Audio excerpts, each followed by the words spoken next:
सभी को इनके विचारों पर आगे बढ़ते चलना चाहिए। एंड जो बाबा साहब ने हमको सिखाया है उनके विचारों को लेते हुए हमें आगे बढ़ना चाहिए और संगठन स्थापित करना चाहिए। यही मैं कहना चाहूँगा। I am very happy today to join to this program and I hope and everybody will participate in this program.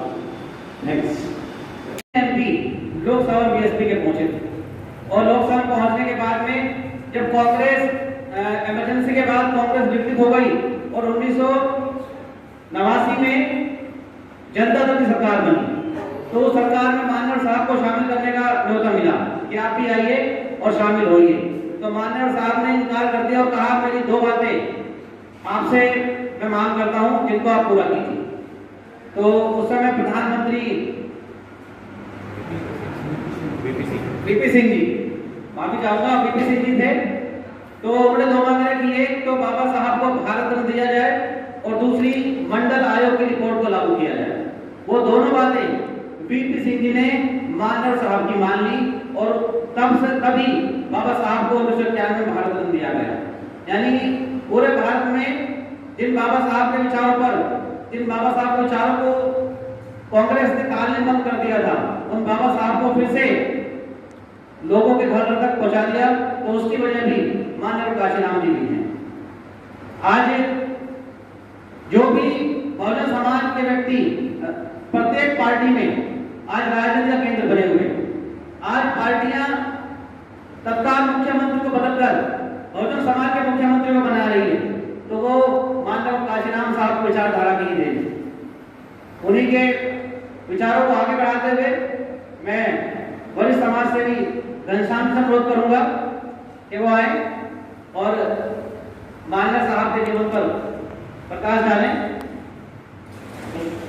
से लेकर मैं काशीराम साहब तक सभी महापुरुषों को मेरा कोटि कोटि नमन।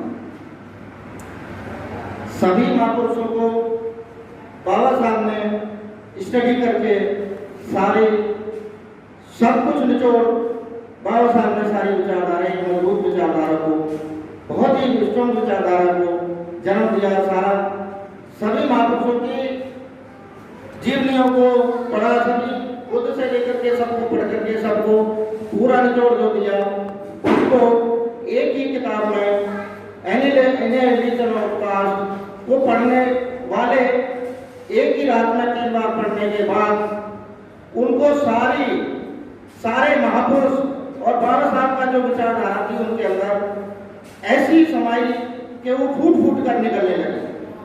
और बाबा साहब उस विचारधारा, सभी चीजों को, महापुरुष की उस मेहनत को, सभी महापुरुषों की मेहनत को उनके अंदर समा नहीं पाई। उसी दिन से उन्होंने इतना संघर्ष अभी तक महापुरुष सभी रहे हैं, लेकिन जमीनी स्तर पर जो हमारे काशीराम साहब ने जमीनी स्तर पर काम किया है, अभी ऐसा उदाहरण किसी भी समाज में किसी भी महापुरुष का अभी तक मिलता नहीं। अद्वितीय कह सकते हैं उनके योगदान और उनकी जमीनी स्तर पर काम करने की पीड़ा को, मैं उनकी पीड़ा थोड़ी सी जो कड़वी है उनको थोड़ा सा आपको अटपटा लगेगा, लेकिन उसका जो संदेश है वो बहुत अच्छा जाएगा। एक बार साहब काशीराम निषाद समाज में गए और निषाद समाज में जाने के बाद तो उससे पहले कोई और दूसरी पार्टी के कार्यकर्ता या पदाधिकारी आए होंगे, हो गए, तो साहब ने अपनी बात रखनी शुरू की। तो उसी दौरान कि आप जो है सभी लोगों को एक किनारे से दूसरे किनारे को पार कराते हो। साहब ने सुना, बहुत धैर्य से सुना। साहब ने सोचा भाई आपको तारीफ करके गए हैं, मेरे पास में आपके लिए तारीफ के लिए कुछ है। बात सुन करके पूरे समुदाय में जो लोग बैठे थे सब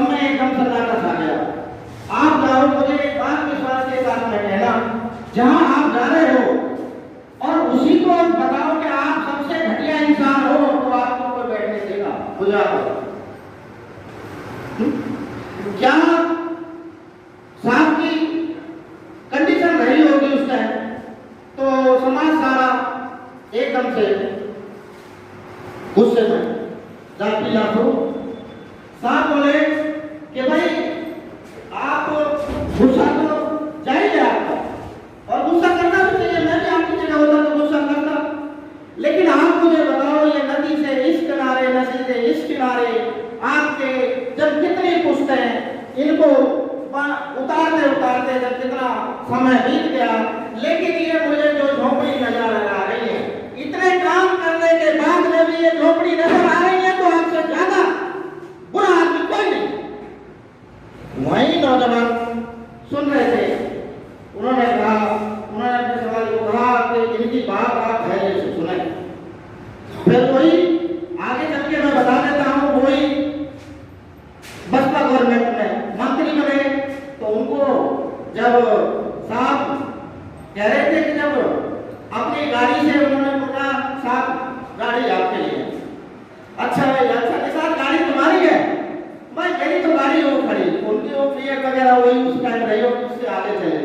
तो पीछे कहने लगे भाई निशान आ रहा है, तो निशान तो सब गाड़ी है, कोई बड़ी गाड़ी नहीं होगी, उसमें चमचमाती गाड़ी में आ रहा। तो साहब इतना था कि अपनी मेहनत के बल पर जो लोगों को औरों को मिलता था उससे खुश होते थे, ये उनकी तारीफ थी। तो उन्होंने कहा ये मेरी काम करने की जो वो है, ये निशान पीछे से गाड़ी में चमचमाती में आ रहा, मेरे लिए कोई बात नहीं है। जैसे अभी कहा था कि भाई अभी हमारे वसीम जी ने कहा कि बाबा साहब सूखे बूढ़ी थे, और आप एक तरफ बिल्कुल काशीराम साहब बिल्कुल आप और हम तो इतनी अच्छी कंडीशन में है, उनके उनके पैर जो है हाथ हो गए थे, उनको इतना अपने शरीर की तन मन भूल गए थे, उनको ये पता नहीं है कि शरीर के कितनी शरीर इसकी हिफाजत चाहता है, और शरीर इसके लिए कितनी ऊर्जा चाहिए, कितने खाने के लिए हमें साधन चाहिए। आप और हम तो सभी चीज लेते हैं, सब चीज उन्होंने जो मिल गया उसी को खा करके इतना। तो एक वाक्य तो ये साथ समाज का रहा जो मैं पढ़ा। एक और बहुत अच्छा, आप उसको सुनोगे तो ये कहोगे कि साहब काशीराम की जगह पर आप अगर होगे, देखो जितनी विचारधारा सारी बुद्ध से लेकर के और काशीराम साहब तक सारी विचारधारा को समेटने का जो उनके अंदर जज्बा था वो काबिल तारीफ था। तो आगरा में उनकी सभा थी, जब उनको कुछ अनुकूल वातावरण नहीं लगा तो मन से कहना आराम बात नहीं है। जैसे मैंने अभी बताया कि जिस समाज में बैठे हो उसी समाज की बुराई करो और उसे बहुत घटिया आदमी बताओ, तो वहीं पर आगरा में उन्होंने बोला कि भाई चमारों को चर्बी चढ़ गई है ये राम की बात उन्होंने खोया है, लेकिन वो धैर्य खोने के पीछे आप जाओ, आप उसको स्टडी करो, वो धैर्य क्यों खोया, धैर्य खोया तो आज वो स्थापित हो गए। और मुझे नहीं लगता 2006 से बाद में अभी तक तो कोई दिखाई देता नहीं है कि उनके बच्चों पर उनका थोड़ा सा भी अंश भी साहब काशीराम को कोई छू पाया हो। और मुझे लगता है कि ये शायद ये रिकॉर्ड टूटने वाला लगता ही नहीं, ये बिना टूटने वाला रिकॉर्ड है साहब काशीराम का। सूटेड बूटेड हो लेंगे, राजनीति कर लेंगे, मंत्री बन लेंगे, सब काम कर लेंगे, लेकिन जो उन्होंने किया तो ये पीड़ा के साथ में मैं ये कहना चाहता हूँ, जैसे बता रहे थे कि भाई संगठन बनने चाहिए, तो साहब का ये सामने वाम से DS4 इनकी इस्तीफा करने के बाद में वाम से में कितना फंडिंग के लिए उन्होंने जब वाम से बनाया था तो उस टाइम ये खुश थे कि भाई अब मैंने बहुत बड़ा काम कर लिया। फंडिंग के लिए तो मैंने सारे नौकरी पेशे लोगों को इकट्ठा कर लिया और फंडिंग की व्यवस्था हो गई। अब राजनीति में उतरने में कोई दिक्कत नहीं आई, लेकिन काशीराम साहब के साथ में हुआ ये जब उन्होंने तैयारी करी, जब आप बताइए जब पूरी तैयारी कर करके उतरने को रोए, जब वो वाम से में उठ पड़ गई और वो फंडिंग की जो उन्होंने इसमें वो की थी उसका सहारा जब। तो ये पीड़ा ऐसे ही नहीं बोलती उन्होंने, और ये पीड़ा बोलने के पीछे जैसे अब हमारे माँ बाप होते हैं कभी कभी, और जब हम उनकी पढ़ाई पे खड़े ना उतरे या कोई काम उनके अनुकूल ना करें तो वो माँ बाप ये कह देते हैं तुमसे लानत कोई नहीं है। तो वही हमारे काशीराम साहब का था। अब इस रिकॉर्ड की तो मैं बात बहुत दूर रही कि कम से कम उनके पद चिन्हों में जैसे अभी बता रहे थे हमारे पुस्तक जी उनके नाम का कोई प्रॉपर्टी नहीं, कोई पैसा नहीं, कोई कुछ नहीं। फिर DS4 में उन्होंने DS4 में उन्होंने कहा कि ब्राह्मण बढ़िया 1585 का जो आंकड़ा दिया उनकी को जोड़ करके 7 को डीएस को कर दिया, लेकिन डीएस को में भी वो ठीक नहीं आई। फिर उन्होंने उनको अपना बीएसपी स्थापित करनी पड़ी, बीएसपी के संस्थापक बने बीएसपी। आज हमें इस बात की खुशी है कि काशीराम साहब के पुण्यतिथि पर जो आज मेहंदी को जो देखने को मिला है, उससे हमें ये तसल्ली हुई है कि उसको लखनऊ को पूरा नीला पाट दिया है अपने समाज में। तो इससे कम से कम ये है कि अभी ऊर्जा साहब काशीराम की जो एनर्जी है वो अभी लोगों में काम कर रही है, संचार कर रही है। तो यही करती रहनी चाहिए। और साहब का तो कोई भी तोड़ है ही नहीं। और पंजाब में जब बहन उत्तर प्रदेश की बात आएगी तो पंजाब में काम करने चले गए, बहन को यहाँ मौका दे दिया। वहाँ पंजाब में ऐसा हुआ कि यहाँ रिजल्ट अच्छा मिल गया और पैसा का पंजाब में लग गया। उस टाइम में साहब के साथ में ये रहा है, साहब ने जो इकट्ठा किया वो बिल्कुल एक पे जीरो पे हर टाइम जीरो पर आकर होगा। बहन जी ने कहा कि जो ये ऊर्जा आप पंजाब में ना लगा करके और सारी घंटी यहाँ यूपी में लगाते तो बहुत ज्यादा अच्छा रिजल्ट देते। साहब बोले बात सही है आपकी, मैं मानता हूँ कि वहाँ मेरे मेहनत करने के बाद में रिजल्ट नहीं आया, लेकिन ऐसा तो नहीं है कि जो आप अपनी जमीन हो उसको एक जमीन को बोया जाए दूसरी को बोया ना जाए। भाई जमीन तो सभी बोनी पड़ेगी, रिजल्ट किस समय ज्यादा आएगा कम आएगा वो बात अलग है। हमें जमीन तो सारी बोनी पड़ेगी नहीं बोनी पड़ेगी। बहन जी ने कहा कि ठीक है साहब, मेरी समझ से बाहर थी बात, मैंने आपको मान लिया, जहाँ बेशक रिजल्ट नहीं आया वहां तक भी साहब को हर समय मेहनत मिलती रही और रिजल्ट तो उनके बाद में मिला है। रिजल्ट जो मिला है सरकार 5 साल की इंडिपेंडेंट गवर्नमेंट बनी तो उनके बाद में बनी। तो मैं ये कहना चाहूंगा कि उनके जो योगदान को उनके बारे में आप पूरी रात निकल जाएगी। उनका इतना विस्तृत वो है जिसको पूरा पढ़ पाना, पूरा बता पाना, पूरा जान पाना बहुत ही मुश्किल कार्य है। लिहाजा ये है कि उनकी बात को अगर ये आने वाली पीढ़ी हम सब उन पर अमल करते रहे तो निश्चित रूप में जो उनका दृढ़ संकल्प था सत्ता का, वो सत्ता आज नहीं कल नहीं परसों एक दिन निश्चित आएगी। उनकी मेहनत अखाड़ित नहीं जाएगी, ये मेरा अपना मानना है। और मैं आप सबके सामने ये कहना चाहूंगा कि साहब की जो जमीनी मेहनत थी, जो उन्होंने अपना तन नहीं देखा, मन नहीं देखा, सारा कुछ किया, वो एक ना एक दिन काम आकर के सत्ता पर काबिज होकर के हमें एक समता मूलक समाज और अपने जो खोई हुई ताकत है, जो हमारी पुरानी विरासत है, जो कोई खो चुके हैं, उसको हमें दोबारा से पाने का जो वो मिलेगा, आधार मिलेगा, वो साहब काशीराम से ही मिलेगा। मैं उनको सत नमन, कोटि नमन, जितना नमन करूं मैं पूरा उनको थोड़ा है। मैं इसी के साथ में सभी को यहाँ उपस्थित सबको जय भीम, नमो बुद्धाय, जय भारत।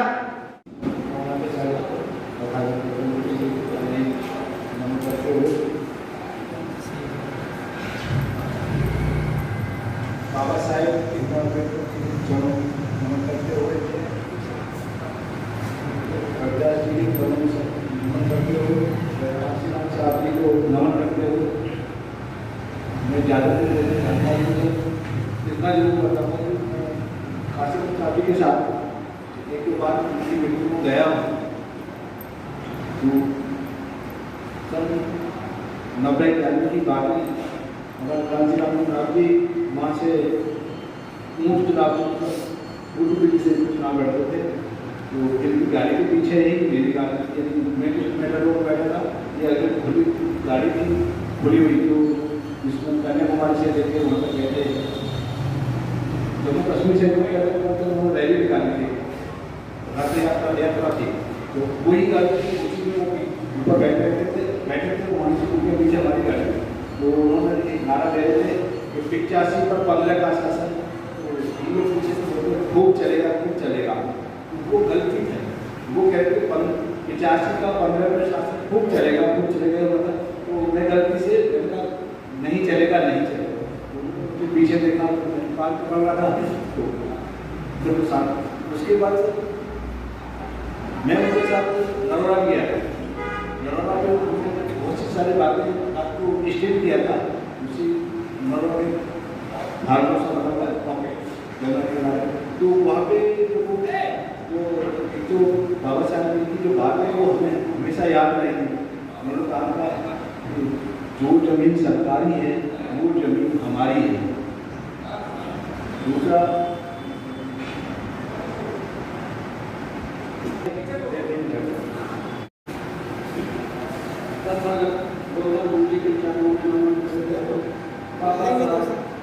के चरणों में नमन करते हुए संत शिरोमणि रविदास जी के चरणों में नमन करते हुए मान्यवर साहब काशीराम जी को श्रद्धा सुमन अर्पित करते हुए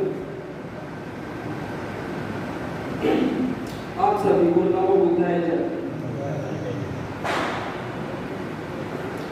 छल भंगुर है जीवन कलिका, कली प्रातः को खिली न खिली, मलंगिरी मन शीतल मन सुगम, कली प्रातः को चली न चली।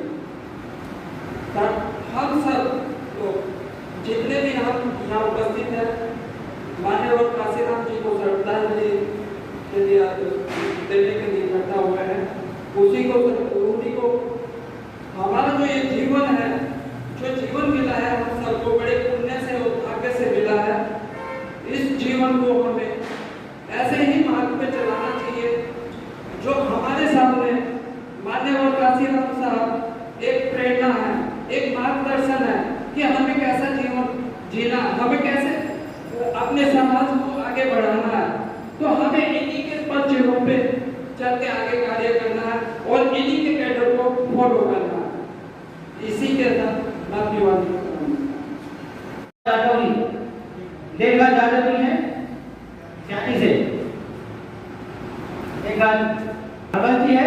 आपसे अनुरोध है कि आप भी मानव साहब को विचार रखें। देखा चलेगा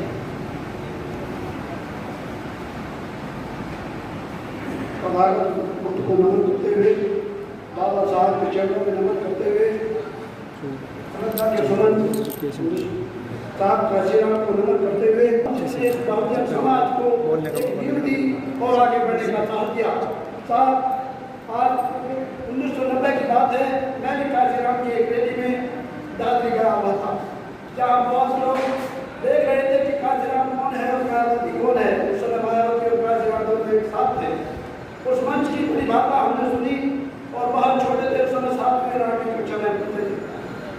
मैं जानता हूँ कि साहब काशीराम जैसा इस दुनिया में बहुजन नायक नहीं बना है, न बन पाएगा, क्योंकि बहुजन नायक बनने के लिए घर और समाज को त्यागना पड़ता है। क्योंकि आजकल लोग अपनी बहुत बड़ी बात कहने जा रहा हूँ साहब, मेरे दिल से और आपके दिल में कुछ अटैच लगेगा, क्योंकि लोग पहली बात तो अपने से अपने की मोहब्बत नहीं करते।